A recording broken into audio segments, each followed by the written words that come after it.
The national government under the Constitution. After the Articles of Confederation failed, delegates gathered in Philadelphia, Pennsylvania, to discuss our national government.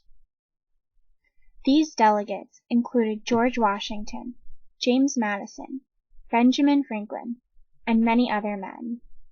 This gathering became known as the Constitutional Convention.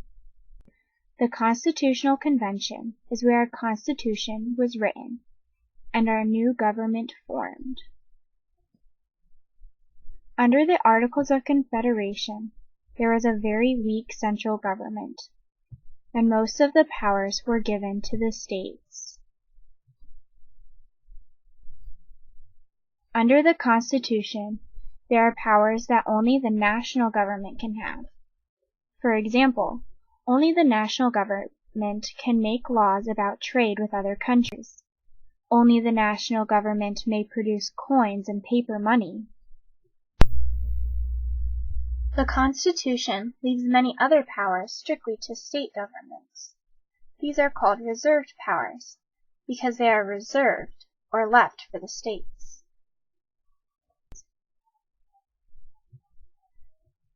The national government is divided into three branches: the executive branch, the legislative branch, and the judicial branch.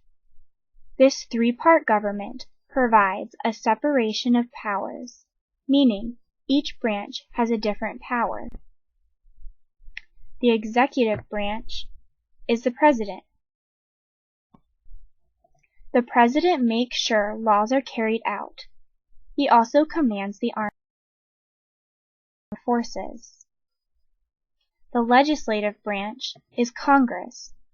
Congress has two parts, the Senate and the House of Representatives. The Senate is composed of 2 senators from each state. The House is composed of representatives from each state. The number of representatives from each state depends on the population of the state. These elected officials work together to make laws for our nation. They also have the role of establishing taxes. The judicial branch is the Supreme Court and other federal courts. These courts interpret or decide what laws mean.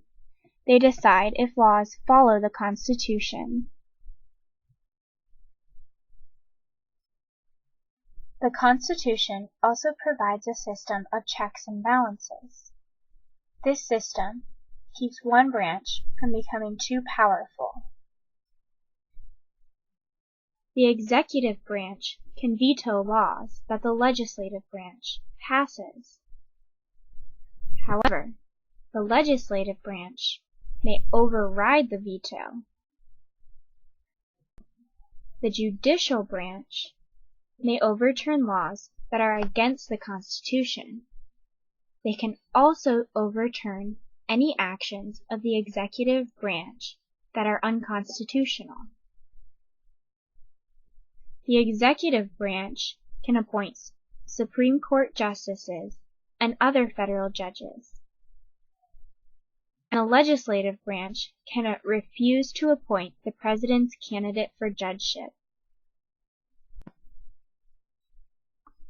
All of these checks help maintain a balance between these branches: the executive branch, the legislative branch, and the judicial branch.